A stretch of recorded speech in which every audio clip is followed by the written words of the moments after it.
নমস্কাৰ ছাত্ৰ ছাত্ৰীসকল, মই আজি তোমালোকৰ কাৰণে চতুৰ্থ শ্ৰেণীৰ 6 নম্বৰ পাঠৰ পৰা দীঘল ঠেঙীয়া নামৰ সাধুটো লৈ আহিছোঁ। এই দীঘল ঠেঙীয়া সাধুটো লিখিছিল ৰসৰাজ লক্ষ্মীনাথ বেজবৰুৱা। তেওঁৰ এখন সাধু পুথি বুঢ়ী আই সাধুৰ পৰা এই সাধুটি তোমালোকৰ কাৰণে লৈ আনিছে। এই সাধুটো পঢ়ি এই সাধুটোত আমি এটা বাঘ, এগৰাকী বুঢ়ী আৰু এটা চোৰৰ কথা পঢ়িবলৈ পাম। এতিয়া আমি এই সাধুটো চাওঁচোন, ইয়াত কি আছে মই পঢ়ি গৈছোঁ, তোমালোকে চাই যাবা। এসময়ৰ কথা, এজনী বুঢ়ী আছিল। তেওঁ এজাক গৰু পুহি কোনোমতে টুক টুক টাক টাককৈ খাই বৈ আছিল। তেওঁৰ শোৱা ঘৰটো বৰ পুৰণি। তাৰ ছালৰ খেৰবোৰ উৱলি গৈছে দেখি উৰুখি বৰষুণৰ পানী পৰে। এদিন ডাৱৰীয়া ৰাতি তেওঁ খাই বৈ উঠি, এই প্ৰভু, দীঘল ঠেঙীয়াই নেপায় যেন, এই বুলি চাঙত উঠি শুবলৈ ল'লে। সেইদিনা ৰাতি এটা চোৰে বুঢ়ীৰ গৰু এটা চুৰ কৰি নিবলৈ বুলি আহি গোহালিৰ কাষতে লুকাই বহি বুঢ়ী শোৱালৈ বাট চাই আছিল। এটা বাঘেও গৰু খাবলৈ মন কৰি আন্ধাৰে মুন্ধাৰে মনে মনে আহি বুঢ়ীৰ গোহালিৰ গৰুজাকৰ মাজত সোমাই বুঢ়ী শোৱালৈ বাট চাই আছিল। বুঢ়ীয়ে কোৱা সেই কথাষাৰ বাঘ আৰু চোৰ দুয়ো শুনিলে। কিন্তু দীঘল ঠেঙীয়া মানে কি সিহঁতে বুজিব নোৱাৰি ভাবিবলৈ ধৰিলে, দীঘল ঠেঙীয়াটো বা কি? বুঢ়ীৰ ভাত ঘুমতি আহিল। চোৰে গৰু চুৰ কৰিবলৈ গোহালিত সোমাল। চোৰে ভাবিলে, কোনটো গৰু ভাল কোনটো গৰু বেয়া কেনেকৈ চিনিম? এতেকে যিটো গৰুৱে তাৰ টিকাত হাত দিলেই জঁপিয়াই উঠিব, সেইটোৱে নিশ্চয় চেঙা আৰু ভাল হ'ব। ইয়াকে থিৰ কৰি এটা এটাকৈ গৰুবোৰৰ টিকাত সি হাত ফুৰাবলৈ ধৰিলে। সেইদৰে সি হাত ফুৰাই চাই ফুৰোঁতে বাঘটোৰ টিকাত হাত পৰিলত বাঘটো জঁপিয়াই উঠিল। চোৰে ভাবিলে, এইটো বৰ কাটন গৰু, ইয়াকে নিব লাগিব। ইয়াকে ভাবি সি বাঘটোৰ নেজডাল পকাই দি তাক খেদি লৈ যাব খোজোতেই বাঘে ভাবিলে, এইটো বুঢ়ীয়ে কোৱা দীঘল ঠেঙীয়াইহে মোক পালে। এই ভাবি সি আকৌ জাপ মাৰি উঠিল। চোৰে ভাবিলে, ই কম গৰু নহয়, ইয়াৰ পিঠিত নুঠিলে ইয়াক লৈ যাব নোৱাৰিম। ইয়াকে ভাবি চোৰ জাপ মাৰি বাঘৰ পিঠিত উঠিলতহে বাঘে ঠিক তাক দীঘল ঠেঙীয়াই ভালকৈয়ে পালে বুলি থিৰ কৰি গোহালিৰ পৰা ওলাই চেকুৰি লৰ মাৰিলে। চোৰেও গৰুৰ কেৰামতালি দেখি বুজিলে, এইটো গৰু নহয়, কিবা দীঘল ঠেঙীয়াহে। আজি মোক সঁচাকৈয়ে দীঘল ঠেঙীয়াই ভালকৈয়ে পালে। দুয়োকে দীঘল ঠেঙীয়া ভাবি ভয়ত ততমত এৰিলে। চোৰক পিঠিত লৈ বাঘে ঢাপলি মেলি হাবিত সোমাবলৈ ধৰোঁতেই চোৰে মৰো জীওঁকৈ বাঘৰ গলধনটো মুকুতাই ধৰিলে। তেতিয়া বাঘে ভাবিলে, ই দীঘল ঠেঙীয়া নহয়, ঘাৰ মুকুটোৱাহে। বাঘে ভয়ত আৰু বেগেৰে লৰ দিবলৈ ধৰিলে। চোৰটোৱে ঘাৰ মুকুতায়ো বাঘক ধৰি ৰাখিব নোৱাৰি শেহত বাঘৰ নেগুৰত হাত পৰিলত বাঘৰ লৰ আৰু চৰিল। লৰৰ কোবত চোৰটো বাঘৰ পিঠিৰ পৰা মাটিত বাগৰি পৰিল। কিন্তু সি বাঘৰ নেগুৰডালত ইমান বজ্ৰলেপ মুঠিৰে ধৰিছিল যে নেগুৰডাল চোৰৰ হাতৰ মুঠিতে পেপা কাঢ়ি ৰ'ল। বাঘ লৰ মাৰি হাৰিল। সি হাবিৰ ভিতৰ পাই অলপ উশাহ লৈ ভাবিলে, তাক ঘাৰ মুকুটোৱাই নহয়, পেপা কঢ়াইহে পাইছিল। ইফালে চোৰে হাতৰ নেগুৰডাল পিটিকি জিটিকি চাই দেখিলে যে সেইডাল গৰুৰ কি আন জন্তুৰ নেজ নহয়, বাঘৰহে নেজ। তেতিয়াহে তাৰ বৰ ভয় লাগিবলৈ ধৰিলে। ৰাতি তেতিয়া ভালেমান আছিল। সেইদেখি সি ৰাতিটোৰ বাকীডোখৰ কটাবলৈ ওচৰৰে ওখ আম গছ এজোপাত উঠিল।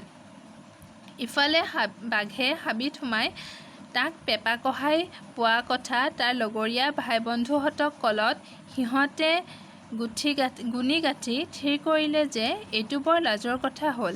সিহঁত বনৰ ৰজা, এতেকে সিহঁতৰ লগৰীয়া ভাই ৰজা এজনক পেপা-কহাই এনে লঘু লাঞ্ছনা কৰিব, ই বৰ অসহনীয় কথা। ইয়াৰ প্ৰতিকাৰ নকৰিলে পেপা-কহাই পোৱা সেই বাঘটোৰ মাথোন নেজডালহে গৈছে। সিহঁতৰ কিন্তু অপমানত নাক কাণ সোপাই যাব। আৰু তাৰ বাহিৰেও পেপা-কহা বুলি যদি কোনো জন্তু সিহঁততকৈ বলি হৈ ওলায়, তেন্তে সিহঁত ৰজাশাৰীৰ পৰা গৈ খৰি-ভাৰী পানী-ভাৰীৰ শাৰীত পৰিবগৈ।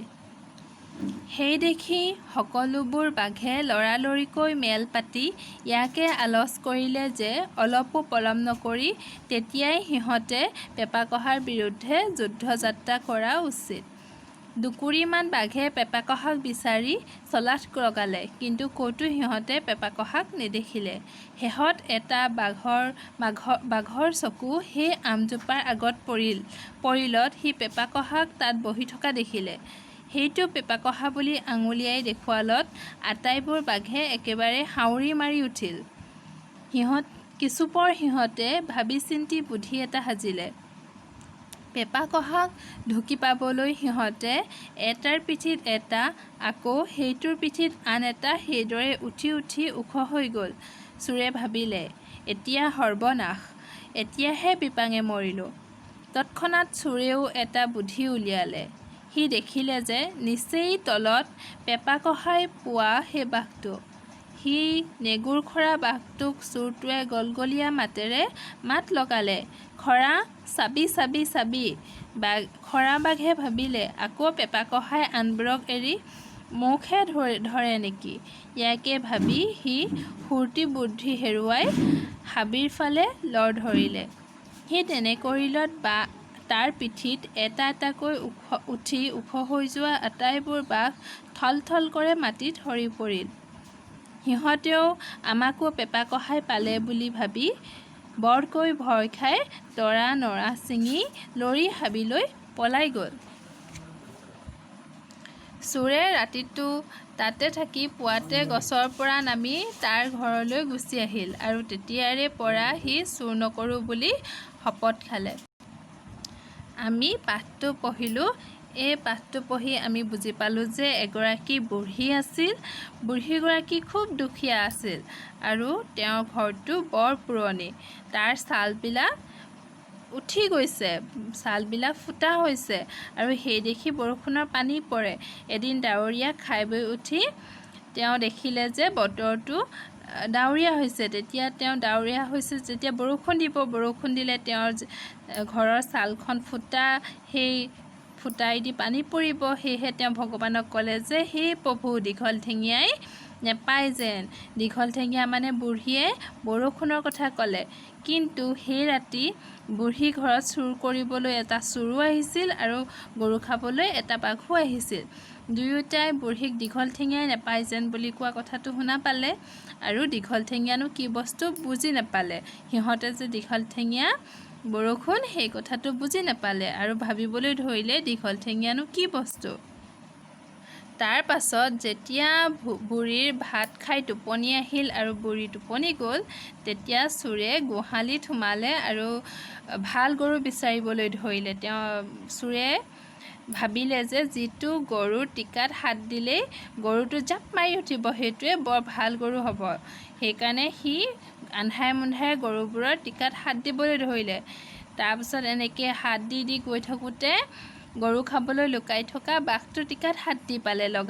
লগালগ বাঘটো জঁপিয়াই উঠিল, কাৰণ বাঘে ভাবিলে যে সেয়া তাক দীঘল-ঠেঙীয়াইহে চুইছে। বাঘটো জঁপিয়াই উঠিলত চোৰটোৱে ভাবিলে যে এইটোৱে বৰ ভাল গৰু হ'ব, ইয়াকে নিব লাগিব। সেই বুলি ভাবি বাঘটোৰ পিঠিত উঠিলে, গৰু বুলি ভাবি। বাঘটোৰ পিঠিত চোৰটো উঠা দেখি বাঘটোৱে ভাবিলে যে এইটো চোৰ বুলিতো ধৰিব পৰা নাই মানুহটোক, সিটো দীঘল-ঠেঙীয়া বুলিহে ভাবি আছে। ভাবিলে যে এইবাৰ দীঘল-ঠেঙীয়াই মোক বৰ ভালকৈয়ে পালে। সেই বুলি ভাবি সি ভয়তে গোহালিৰ পৰা ওলাই দৌৰ মাৰিলে আৰু চোৰেও গৰুটো দৌৰা দেখি ভাবিলে যে এইটো গৰু নহয় দেই, এইটো দীঘল-ঠেঙীয়াহে। আজি মোকো দীঘল-ঠেঙীয়াই পালে। চোৰেও ভাবিলে যে মোক দীঘল-ঠেঙীয়াই পালে, বাঘটোক দীঘল-ঠেঙীয়া বুলি ভাবিলে আৰু বাঘেও চোৰটোক দীঘল-ঠেঙীয়া বুলি ভাবিলে। ভুল বুজাবুজি হ'ল দুয়োজনৰ মাজত। চোৰক পিঠিত লৈ বাঘে ঢাপলি মেলিলে হাবিৰ ফালে। বাঘে যেতিয়া দৌৰিছে চোৰেও বাঘৰ পিঠিৰ পৰা পৰি যাওঁ হৈছে। সেয়েহে বাঘৰ গলধনটোতে খুব জোৰেৰে ধৰিলে। বাঘৰ গলধনটো ধৰাত বাঘে ভাবিলে এইটো দীঘল ঠেঙীয়া নহয়, এইটো ঘাৰ মুকুটোৱাহে। সেইবুলি ভাবি আৰু ভয়ত লৰ দিবলৈ ধৰিলে। চোৰেও বাঘৰ গলধনটোত পৰি যাওঁ যেতিয়া বাঘে বেছি জোৰেৰে লৰ মাৰিবলৈ ধৰিলে, চোৰেও পৰি যাম বুলি ভাবি বেছি জোৰেৰেহে ধৰিলে আৰু শেষত বাঘৰ নেগুৰডালতে ধৰিলে। বাঘৰ নেগুৰত ধৰাত বাঘ আৰু দৌৰিছে। লৰৰ কোবত কি হ'ল, চোৰটো বাঘৰ পিঠিৰ পৰা মাটিত বাগৰি পৰিলে। সি যে সেই বাঘৰ নেগুৰডালত জোৰেৰে ধৰি আছিলে, সৰি পৰোঁতে বাঘৰ নেগুৰডাল চোৰৰ হাততে থাকি গ'ল। তেতিয়া বাঘৰ নেগুৰডাল যেতিয়া ছিগি গ'ল, তেতিয়া বাঘে ভাবিলে যে মোক ঘাৰ মুকুতাই নহয়, পেপা কহাইহে পাইছে। ইফালে বাঘে যেতিয়া পৰি গৈ নেগুৰডাল হাতত থাকি গ'ল, তেতিয়া সেই নেগুৰডাল পিটিকি চাই গম পালে যে এইডাল গৰুৰ নেগুৰ নহয়, এইডাল বাঘৰহে নেজ। সি তেতিয়া ভয় খালে যে মই কি কৰিলোঁ, মই বাঘৰ নেগুৰডাল ছিঙি পেলালোঁ। সেয়েহে সি ভয় খাই দেখিলে যে ৰাতিও ভালেমান হৈছে, বহু ৰাতি হৈছে, মই এতিয়া ঘৰ যাব নোৱাৰোঁ, মই গছ এজোপাৰ ওপৰতে উঠি থাকোঁ। সেইবুলি সি আম গছ এজোপাৰ ওপৰত উঠি ৰাতিটো কটাবলৈ ল'লে। ইফালে বাঘেও হাবিত সোমাই গৈ তাক যে পেপা কহাই পাইছিল আৰু তাৰ নেগুৰডাল ছিঙি পেলালে, সেই কথাটো সি লগৰ বাঘ বন্ধুবিলাকক ক'লেগৈ। আৰু সেই বাঘবিলাকে সেই কথাটো শুনি খুব চিন্তা কৰি ক'লে যে এইটোতো বৰ লাজৰ কথা হ'ল। আমাৰ লগৰ এজনৰ এনেকৈ পেপা কহাই নেগুৰ ছিঙি লৈ যাব, ইমান কষ্ট দিব, এইটোতো বৰ অপমানৰ কথা। কাৰণ আমি বনৰ ৰজা, আমি ৰজা হয়।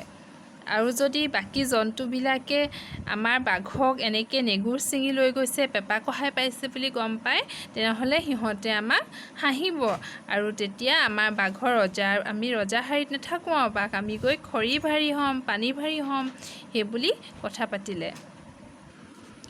সকলোবিলাকে এই কথাৰ ওপৰত মিটিং পাতি তেওঁলোকে সিদ্ধান্ত ল'লে যে আমি অলপো পলম নকৰোঁ, আমি অলপো দেৰি নকৰি সেই মুহূৰ্ততে পেপা কহাৰ বিৰুদ্ধে যুদ্ধ কৰা উচিত। আৰু আমি এতিয়া পেপা কহাক বিচাৰি চলাথ কৰিব লাগিব, পেপা কহাক বিচাৰিব লাগিব। সেইবুলি দুকুৰিমান বাঘে, একুৰি মানে 20, দুকুৰি মানে 40টামান বাঘে পেপা কহাক বিচাৰি গ'ল। বিচাৰি গৈ থাকোঁতে এটা বাঘে দেখিলে যে পেপা কহা আম গছ এজোপাৰ ওপৰত উঠি আছে। তাৰপাছত সি বাকীবিলাককো দেখাই দিলে, সৌটো পেপা কহা গছৰ ওপৰত উঠি আছে। সকলোবিলাক বাঘে পেপা কহাক দেখি হাও কৰিবলৈ ধৰিলে। তেতিয়া চোৰে ভয় খালে আৰু বাঘবিলাকে এটা বুদ্ধি সাজিলে, যিহেতু পেপা কহাটো গছৰ ওপৰত আছে, তাক আমি কেনেকৈ নমাম, কেনেকৈ ধৰিম, সেইবুলি বুদ্ধি সাজি বাঘবিলাকে কি কৰিলে, এটা বাঘৰ ওপৰত আন এটা বাঘ উঠি ওখ হৈ যাবলৈ ধৰিলে গছজোপাৰ ওপৰলৈ। এটা বাঘ তলত থাকিলে, তাৰ ওপৰত আন এটা বাঘ উঠিলে, তাৰ ওপৰত আৰু এটা বাঘ উঠিলে, এনেকৈ ওখ হৈ গৈ থাকিল। তেতিয়া চোৰে ভয় খাই ভাবিলে, সৰ্বনাশ, এতিয়া মই মৰিলোঁ। তাৰপাছত এনেকৈ ভাবি চোৰেও এটা বুদ্ধি উলিয়ালে আৰু সি তললৈ চাই দেখিলে যে যিটো বাঘৰ নেগুৰডাল সি ছিঙিছিলে, সেই বাঘটো একেবাৰে তলত আছে আৰু তাৰ ওপৰতহে বাকীবিলাক বাঘ আছে। তেতিয়া সি বুদ্ধি কৰি সেই বাঘটোক ভয় খুৱাবলৈ ক'লে, খৰা চাবি। খৰা মানে হৈছে নেগুৰ নাইকিয়া। সেইবুলি কৈ দিয়াত আৰু তলত থকা খৰা বাঘটোৱে ভাবিলে যে মোক আকৌ পেপা কহাই পালে, আনবোৰ বাঘক এৰি মোকহে পালে, এবাৰ যে পেপা কহাই তাক পাই থৈছে। সেইকাৰণে সি ভয় খাই একদম দৌৰিবলৈ ধৰিলে আৰু সি যেতিয়াই দৌৰি দিলে, তাৰ ওপৰত থকা বাঘবিলাকো থলকৈ মাটিত সৰি পৰিল আৰু সিহঁতেও ভয় খাই আমাকো পেপা কহাই পাব বুলি ভাবি তৰা নৰা ছিঙি হাবিলৈ দৌৰ মাৰিলে। তাৰপাছত চোৰটোৱে ৰাতিটো গছৰ ওপৰতে থাকি ৰাতিপুৱা ঘৰলৈ গুচি গ'ল আৰু ঘৰলৈ গৈ শপত খালে যে মই জীৱনত আৰু কেতিয়াও চুৰ নকৰোঁ। এইটোৱে হৈছে আমাৰ পাঠত থকা সাধুটো। তোমালোকে নিশ্চয় সাধুটো ভাল পালা। তোমালোকে দেখিলানে চুৰ কৰিবলৈ যোৱাৰ কাৰণে চোৰটোৰ কিমান লতিঘটি হ'ল, চোৰটো কিমান বিপদত পৰিলে, হয়নে? সেইকাৰণে মানুহে কেতিয়াও চুৰ কৰিব নাপায়। আজিলৈ মই তোমালোকক ইমানতে এৰিছোঁ। তোমালোকে নিজেও এই পাঠটো পঢ়িবা বুলি আশা ৰাখিলোঁ।